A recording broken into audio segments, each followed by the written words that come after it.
Kakinada rural నియోజకవర్గ TDP coordinator Katakamsetti Venkata Prabhakar ఆధ్వర్యంలో సంక్రాంతి పండుగను పురస్కరించుకుని సంబరాలు ఘనంగా నిర్వహించారు. ఈ సందర్భంగా మహిళలకు ముగ్గుల పోటీలు నిర్వహించగా మహిళలు పెద్ద సంఖ్యలో ఉత్సాహంగా పాల్గొని తమ కళా నైపుణ్యాన్ని ప్రదర్శించారు. కార్యక్రమానికి ముఖ్య అతిథిగా కాకినాడ నగరపాలక సంస్థ కమిషనర్ సత్యనారాయణ హాజరై ముగ్గుల పోటీల్లో పాల్గొన్న వారికి తన చేతుల మీదుగా బహుమతులు అందించారు. ఈ సందర్భంగా వెంకట ప్రభాకర్ మాట్లాడుతూ రాష్ట్ర ప్రభుత్వం ప్రజల సంక్షేమమే ధ్యేయంగా పనిచేస్తుందని, సంక్రాంతి వంటి పండుగలు ప్రజలను ఏకం చేసే శక్తి కలిగి ఉన్నాయని అన్నారు. అనంతరం కమిషనర్ సత్యనారాయణ మాట్లాడుతూ సంక్రాంతి పండుగ మన సంస్కృతి గొప్పతనాన్ని చాటే పండుగని, మహిళలు ముగ్గులు పోటీలో ఉత్సాహంగా పాల్గొనడం అభినందనీయమన్నారు. ప్రభుత్వం ప్రజలకు మరింత చేరువుగా ఉండాలన్న ఉద్దేశంతో ఇటువంటి సామాజిక సాంస్కృతిక కార్యక్రమాలకు ప్రాధాన్యం ఇస్తున్నట్లు చెప్పారు. కార్యక్రమంలో Gowda corporation director Matta Prakash Goud, Mala corporation director Kollabathula Apparao, రాష్ట్ర Shalivahana corporation director Bheemabathula Satyanarayana, Telugu Desam party జిల్లా అధికార ప్రతినిధి కౌజు నెహ్రూ, మాజీ కార్పొరేటర్ పల్వెల త్రిమూర్తులు, గుమ్మల శ్రీను, కంచుమూర్తి, లావణ్య తదితరులు పాల్గొన్నారు. లేనిది కలిగించేదే భోగి, అందుకే భోగభాగ్యాలు అంటారు చెప్పించి, అందుకే ఒక వ్యక్తిని భోగి అంటారు. భోగి అంటే ఎంజాయ్ చేసేవాడని అర్థం. రెండో రోజు వచ్చేది పెద్దల పండుగ. అది కూడా మనకి పూర్వీకులకి, ఎవరైతే మన పూర్వీకులు ఉన్నారో మన తల్లిదండ్రులు, తాత ముత్తాతలు, వారిని మర్చిపోకుండా రిమెంబర్ చేసేదే నెక్స్ట్ రేపు వచ్చే అంటే ఎల్లుండి వచ్చే పండుగ. ఇక దాన్ని పెద్దల పండుగని మన నానుడి. ఇక కనుమ మీన్స్ మనకి సంపదలన్నిటికీ కారణం ఎవరు? గో సంపద, గోమాత.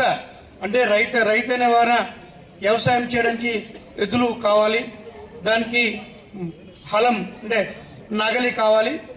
ఇవి వాటికి మనం పూజ చేసుకోవాలి. ఏదైతే మనకి ఈ సంపదలన్నీ సృష్టించినాయో వాటికి పూజ చేసేదే కనుమ. అందుకే 3 అక్షరాలతో అంటారు కనుమ. సో ఈ 3 కలిసినవే మనకి కల్పించాలి. సే ఫర్ ఎగ్జాంపుల్, ఒక వినాయక చవితి ఒక రోజే చేసుకుంటాము, దీపావళి ఒక రోజే చేసుకుంటాము. కానీ ఈ సంక్రాంతి అనేది 3 రోజులు రైతులు పడ్డ కష్టాన్నంతా మర్చిపోయి తన ఇంటికి వచ్చిన సంపదతో త్వరతూగుతూ కొడుకు, కూతురు, మనవరాండ్రు, కొత్తళ్ళు అందరితో కుటుంబం నిండిపోయేదే ఈ సంక్రాంతి. అంత సంక్రాంతి మరి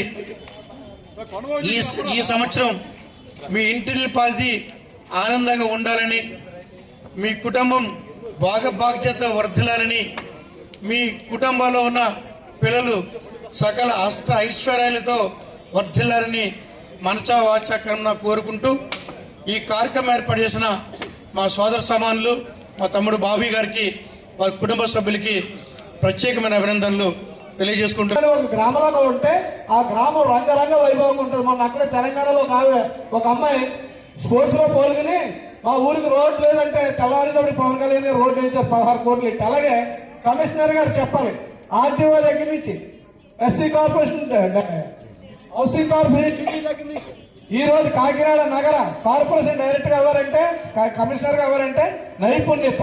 అదే ఒక వ్యక్తి ఎక్కడుంటే అక్కడ నారా చంద్రబాబు నాయుడు గారు ఉన్నారు.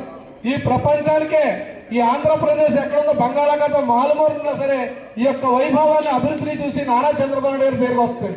అలాగే ఒక వ్యక్తి ఎక్కడుంటే అక్కడ ఆ వ్యక్తిని బట్టి ఆ రాష్ట్రానికి, ఆ దేశానికి, ఆ కుటుంబానికి, అతను జన్మించినటువంటి కమ్యూనిటీకి ఒక మంచి పేరు రావాలంటే ఎటువంటి వ్యక్తులు ఉండాలి. అలాగే వారికి సహచారిగా ఉన్నటువంటి సౌజన్య గారిని కూడా అభినందిస్తున్నాం. ఎందుకంటే ఆయన కటకశెట్టి బాబు గారు ఇప్పుడు ఇక్కడ ఉంటారు, కొంచెం సేపు విజయవాడలో ఉంటారు, కొంచెం సేపు వైజాగ్లో ఉంటారు.